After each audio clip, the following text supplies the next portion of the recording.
சின்ன வயசுலேருந்தே நான் சாப்பிட்ட தட்டை நான் தான் கழுவணும்னு எங்கள் அம்மா சொல்லி சொல்லி வளர்த்தாங்க. யூனிஃபார்ம்லேருந்து ஸ்கூல் டைம்ஸில் உன்னோட ஷூ நீ தான் துவச்சிக்கணும். சாட்டர்டே சண்டே வேணா அது எனக்கு ஒரு வேலை.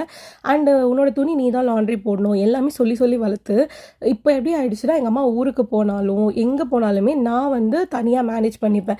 இது வந்து ஒரு நார்மலான லைஃப் ஸ்கில். ஓகேங்களா? குக்கிங்குமே அப்படி தான். பேசிக் குக்கிங் எங்கள் அம்மா சொல்லி கொடுத்தாங்க. எனக்கு இன்ட்ரெஸ்ட் இருக்கிறதுனால நான் கொஞ்சம் எக்ஸ்ட்ராவாக எனக்கு பிடிச்சதெல்லாம் நான் பண்ணுவேன். இதெல்லாம் பேசிக்காக நம்ம லேர்ன் பண்ணிக்கணும். ஸோ நிறைய ஹெல்ப்பாக இருக்கும். பிகாஸ் நம்ம டக்குன்னு எங்கேயாவது தனியாக போய் ஸ்டே பண்ணுறோம், ஒர்க்குக்கோ எதுக்கோ போகிறோன்னா நமக்கு டக்குன்னு எதுவுமே தெரியலன்னு இருக்கக்கூடாது. அதனால தான். அண்டு இது வந்து ஈஸியாக உங்களுக்கு வந்து ஸ்டார்டிங் கஷ்டமாக இருக்கும் இதெல்லாம் பண்ணுறது. பட் சின்ன சின்ன விஷயமா நம்ம பண்ண நம்ம லைஃப்க்கு வந்து அது ரொம்பவே ஹெல்ப்ஃபுல்லாக இருக்கும். இது எதுக்கு ஷேர் பண்ணுறேன்னா, என் ஃப்ரெண்ட் கல்யாணம் ஆகி இப்போ தான் பெங்களூருக்கு தனி கொடுத்துன்னு போயிருக்கா. 2 பேருக்கு அவளுக்கு சாமான் தொலைக்கிறதுக்கு, வீடு பெருக்கிறதுக்கு, சமைக்கிறதுக்கு ரொம்ப கஷ்டமாக இருக்குது. அதுவும் குக்கிங் சுத்தமாக வராது அந்த பொண்ணுக்கு. ஸோ இப்போ தான் வந்து எங்கள் வீட்டில் சின்ன வயசில் சொல்லும்போது ரொம்ப கஷ்டமாக இருந்த விஷயம்லாம் இப்போ தான் புரியுது. ஓகே, இதெல்லாம் வந்து ஈஸி தான், இதுக்கெலாம் நம்ம ரொம்ப ப்ரெஷர் எடுத்துக்கூடாதுன்னு. ஒரு விஷயம் பண்ண நமக்கே வந்துடும். குக்கிங் ஆகட்டும், க்ளீனிங் ஆகட்டும் எல்லாமே.